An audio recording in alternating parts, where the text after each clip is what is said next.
perfect get in the way of done. This is something I've always known about myself, and I've been putting off streaming more and doing videos and doing Instagram because I don't have the right equipment. I don't have the right lighting. I don't have the right background. Obviously, today I am trying to combat that. So, and to do this, I have sort of been working on this idea for a little while that I would set some goals, and within a certain amount of time I would try to achieve those goals. That's it. Revolutionary, I know, but I am going to be calling this the 101 Days Slow Skill Challenge. The algorithm loves the word challenge, so I'm going to be calling this a challenge even though I'm not going to be approaching this with because like in a challenge you can fail. I have sort of worked this in a way that it is not failable for me, because that's not what it is. July 2nd is the exact middle day of the year. As of recording this, it is the 24th of December, which means that there are 190 days between now and the middle of the year. And in that time, I'm going to spend 101 days developing a skill. Not all 101 days on the same skill, because we have ADHD around here. We don't do that. Anyway, so what I have done instead is I have used the SMART goal system. I have developed 6 goals, and anything I do outside of that is also fine, but I want to work on these 6 goals. These goals I have broken up into 3 sections. The first is professional goals, new skills, and improving on existing skills. So first, my professional goals.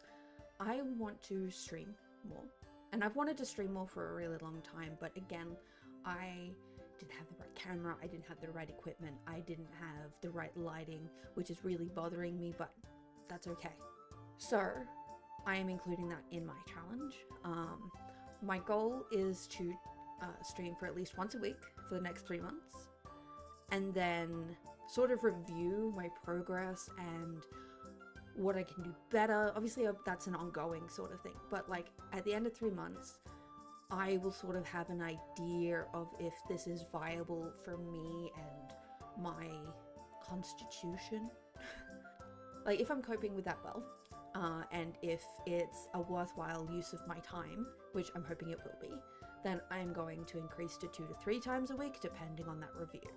The streams themselves, because they are a calendar event, ideally, will not be included in my 101 days unless I have actively learned something new about how to improve the stream quality or what to make it more enjoyable for people. The other professional skill is video editing, because let's be honest, I don't know what I'm doing, because I was like, oh, I'll practice video editing before I put anything out there, or I'll get a better camera, I'll do XYZ. So I've been putting it off and off and off for a year. I mean, like definitely a year, because I developed a plan at the start of 2025, and then I very impulsively decided to do my honors degree. So that plan for developing an online sort of situation didn't happen because I was busy. So I am going to put out this video, which is going to have some mediocre editing. I will get better because it's one of my professional SMART goals. That's like the other thing. I'm like, oh, I'll wait until I dye my hair to film my first video. I was waiting until I had this or that, or the right camera, or the right light, or the right outfit, or the right makeup. And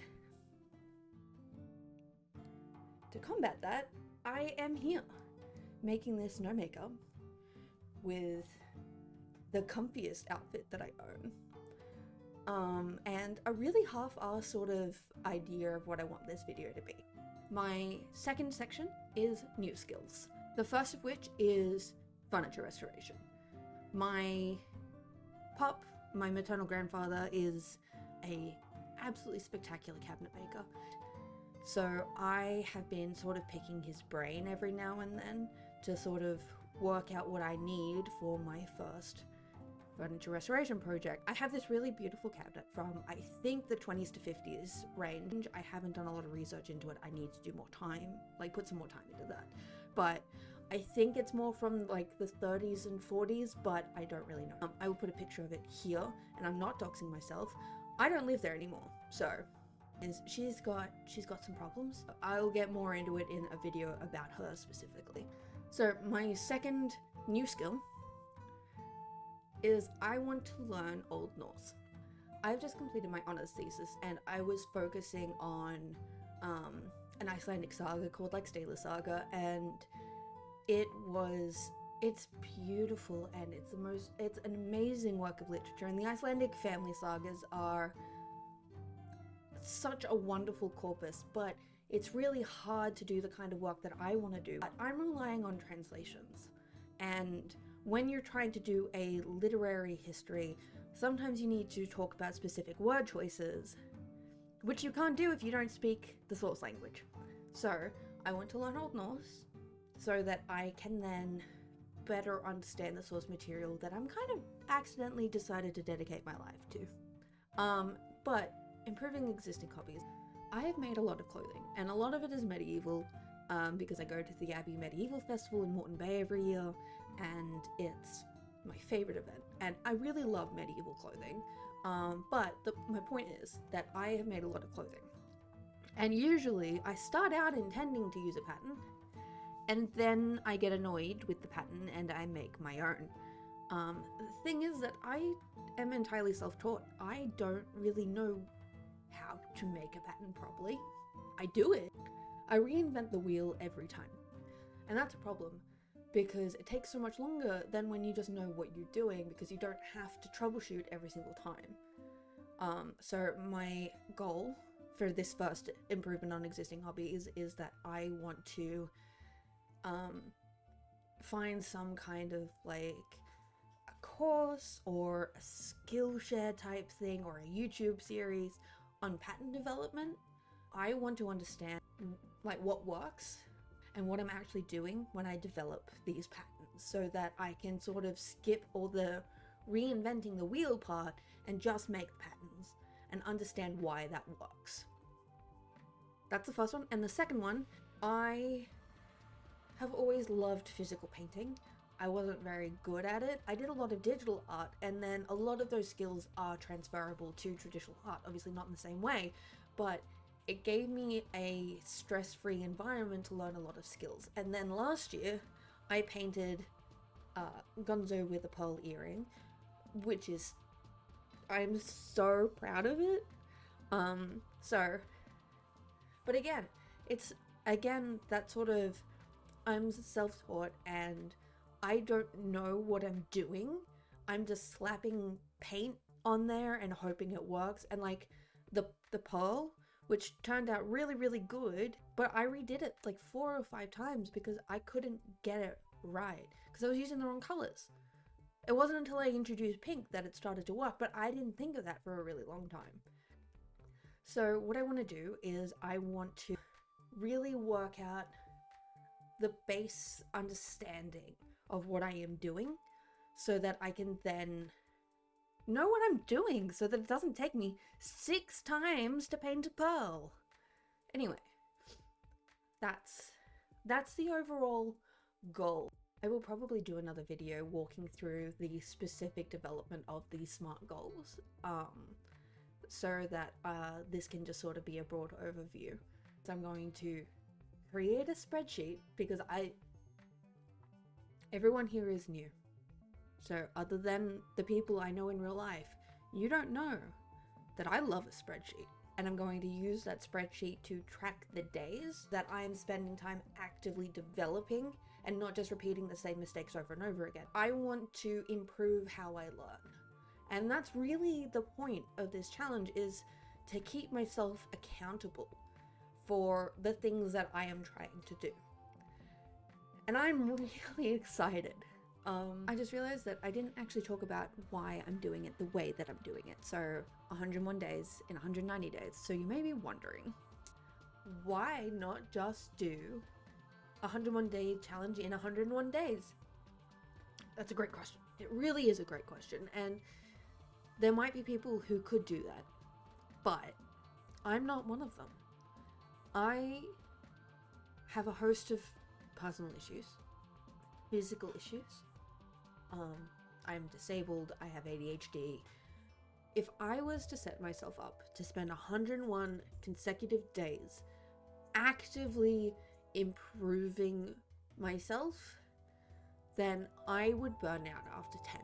I have personal, not limitations, but I have personal requirements that mean that all of these things, anything intensive mentally, is a workout. Like, when you're working out, if you're trying to build muscle, you need rest days, because your rest days are when your muscles are actually developing.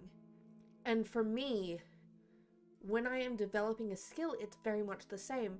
I need those rest days because that's when I'm mentally processing what I did. And if I don't mentally process what I did, I'm not going to learn. If you're like me and I have fibromyalgia, I have chronic fatigue syndrome, which just means I get really tired really easy. And like, it's not just that, I'm in pain all the time, and so things take me a little bit longer, and I need those rest days. I think it's just really important that I don't set myself up for failure by saying I'm gonna spend 101 consecutive days doing a lot of strenuous mental work is just not viable. And I think, like, there's people who put out videos like, I learned 100 skills in 100 days. You didn't learn 100 skills. You did 100 things in 100 days, which is still very impressive, and it's a very interesting video format. But you're not internalizing those skills. My 101 days are about intentional growth and self-improvement, not gamifying the joy of progress. Because progress is often, like, real progress is often slow and messy and non-linear.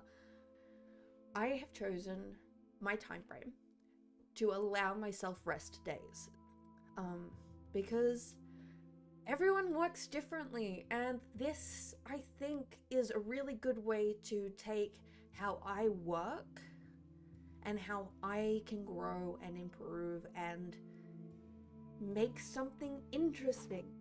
So if this seems interesting to you, then I'd really love it if you could stick around and come along with me on this little journey of self-improvement, which sounds really wanky, I promise you.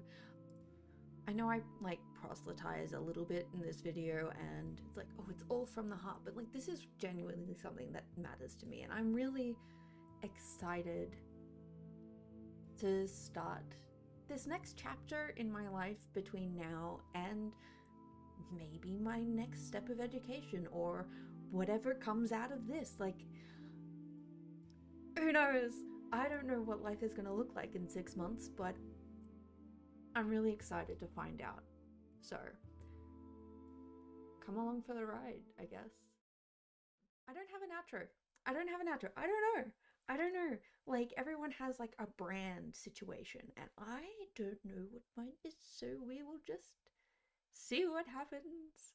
Because I don't know what I'm doing. It's fine. It's fine.